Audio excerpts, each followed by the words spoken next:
Welcome, friends, to the Word for Wednesday for August 9th, 2023.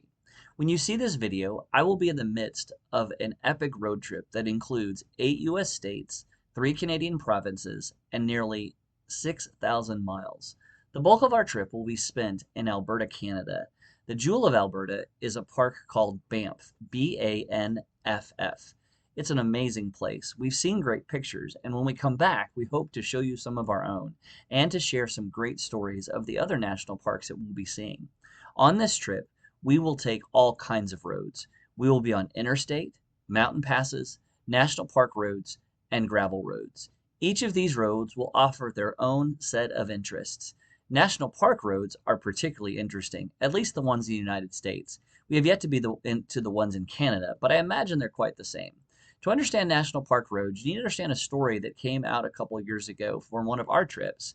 We were actually at Mount Rainier National Park in Washington, and my son made a comment as we were looking at the park map, looking at the places we wanted to go. He said, "It looks as if they gave a child a piece of paper and a red crayon and asked them to draw. After they got done drawing, they took that drawing and created the park road."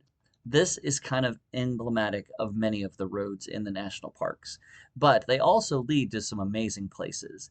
Now, also something we often see on our road trips is road construction. Now, all of us have experienced this at some point in our life, and road construction can be frustrating because it often delays our trips. It also confronts us with aggravating and angry drivers who just don't seem to have the patience that often gets on our nerves and our patience. It also makes us uncertain about what is happening. Are they really doing anything? Are they really making a difference? Are they even working? For miles and miles, you only see the dreaded orange cones and no workers making progress. And so we get frustrated. But one of the things we must realize about road construction is that it's necessary. If there are no roads, there are no road trips. If this construction doesn't happen, if roads are not maintained and built and leading to the destinations we want, we'll never see the amazing things that God wants for us. We could experience, the roads are there because, and so we can experience the journey and the destination we arrive at. So, the first lesson of this devotion is to be thankful for those that have laid the roads that you will travel, both in your physical, relational, and emotional and spiritual lives. The second thing that I want to point out about this devotion is that I, for one, am navigationally challenged. I don't always know which way I'm going. I don't always know where I'm going at all. And so I'm dependent on GPS. When we have service, this becomes very handy. When we don't, it becomes challenging. And we have to sometimes pull out old-fashioned maps or simply stop and ask for directions.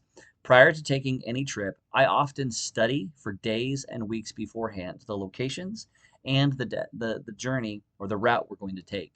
But even in the midst of that, while we're on the trip, I need to refresh, remember, and adjust. The second lesson of this devotion is that it is true that this is true about our journey of faith too. We look at the map we know as the Bible. We learn lessons. We think we know it all, but we do not. We need to refresh, remember, renew, and adjust to the circumstances of our lives. God is not surprised by these twists and turns of the road and is with us in the midst of this. A secondary lesson in this vein is that you have to want to get there. A few years ago, when we were taking a trip to Washington State, we were looking for a particular waterfall. And on an app called All Trails that shows all of the different trails all around the world, it gives detail about them. It said, you have to want to find it. And so we put it into our GPS, we rode down a long gravel road, and it said we had arrived. As we pulled over to the side of the road, it wasn't obvious that there was a path or a trail or anything going to this particular waterfall. So we went on just a little further, and the GPS kept telling us to turn around. We finally did. We came back to the same location, and I got out of the car, and I gently went through the bushes and noticed something that looked like a path. I wasn't positive. So I walked a little deep into the woods, and then I realized that this was leading somewhere. So I went back, got Melissa and our son Evan, and we walked down the path. Just a little ways down, we recognized and saw the waterfall that we were looking for. It was amazing. But just like this experience, sometimes in life we have to want to get there. We have to want to find it. In Matthew chapter 7, verse 13 and 14, it says, Enter through the narrow gate, for wide is the gate and broad is the road that leads to destruction, and many enter through it. But small is the gate and narrow is the road that leads to life, and only a few find it. We all have roads that we must travel. We all have roads that are set before us. Jesus invites us to the narrow road, the one that not many take, the one that sometimes has hidden gems and hidden jewels on them. But we often take the broad road because we want it to be easy. We want it to be simple. But faith is not. Our relationship with God is not that easy.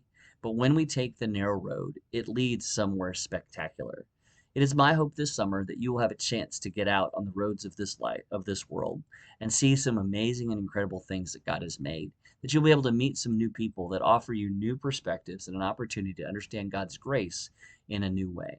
I look forward to showing you some of the pictures, telling you our stories, and sharing the lessons that God will show us on this epic road trip. God bless you and have a great day.